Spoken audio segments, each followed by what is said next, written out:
Sveiks, Ilvar! Sveiki! Mēs esam šodien pie tevis Tumēs tādā audzētavā ar 10 jautājumiem. Jā, prieks jūs redzēt. Vai esi gatavs atbildēt? Jā, protams. Pirmais jautājums. Vai tu esi pilsētnieks? Gan jā, gan nē. Dzimis es esmu Tukumā, audzis Tumē, bet īstenībā kāds es pilsētnieks, paskaties, dzīvoju laukos. 200 metri no pilsētas robežas, lai gan pēc jaunā teritorijas plānojuma es jau būšu Tukumā. Tā kā es esmu tukumnieks novada izpratnē. Kas tev dzīvē sagādā vislielāko prieku? Tu zini, izdošanās. Izdošanās, kad mērķiecīgi ieguldīts darbs, zināšanas un pieredze sniedz taustām rezultātu.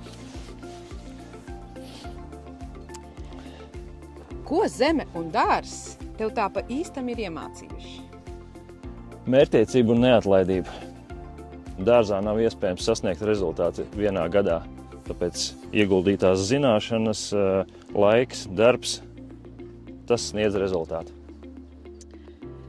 Kas ir tas, ko cilvēki bieži atliek uz rītdienu, bet tu domā, ka to nevajadzētu atlikt uz rītdienu? Tas būtu jādara jau šodien. Tu zini, jebko vajadzētu darīt šodien, nevis rītdien, jo neviens tavā vietā neko nedarīs. Tas ir kā salīdzinoši ar kokiem.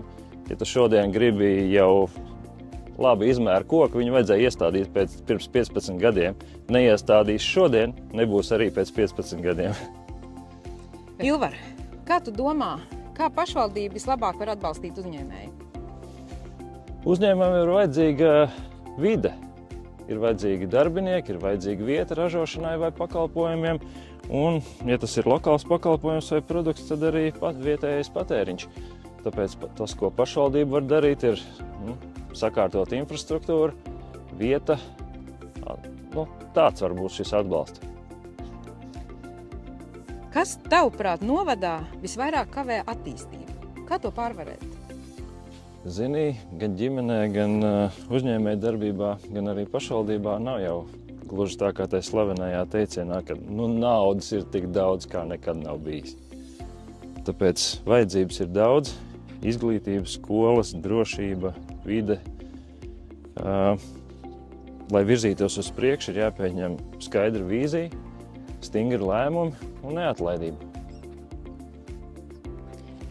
Kas ir tas, ko tu vienmēr atceries, kad jāpieņem svarīgi lēmumi? Vajag tik rakt. Pārnesot tādā saprotamākā veidā, vajag darīt.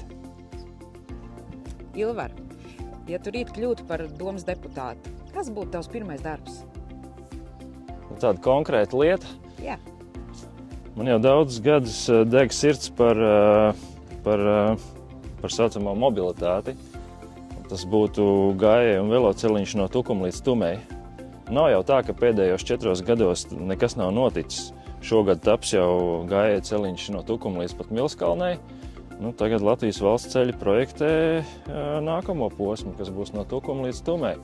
Tas ir tas, par ko es noteikti piesakošu un būšu iededzies. Es jau dzirdēju, ka tavs moto ir vajag tik rakt. Kuros brīžos tas tev pašam sev visbiežāk jāatgādina? Tā baigi jau man tas nav jāatgādina, jo faktiski dārs un audzētavā prasa rūpes nepārtraukt, un neviens manā vai manas komandas vietā to nedarīs.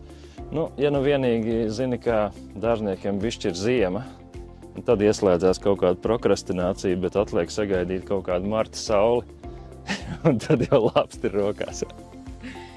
Un beidzamais jautājums. Kāpēc tavuprāt noteikti būtu jāiet balsot 7. jūnijā? Jāiet būtu noteikti. Atnāc, izdari savu izvēli. Kam tu uztici savu novadu vadību un attīstību? Jo īstenībā, ja tu neej balsot, tavi Facebook komentāri nav nekad vērti. Paldies, Ilvar! Tiekamies vēlēšanās! Tiekamies!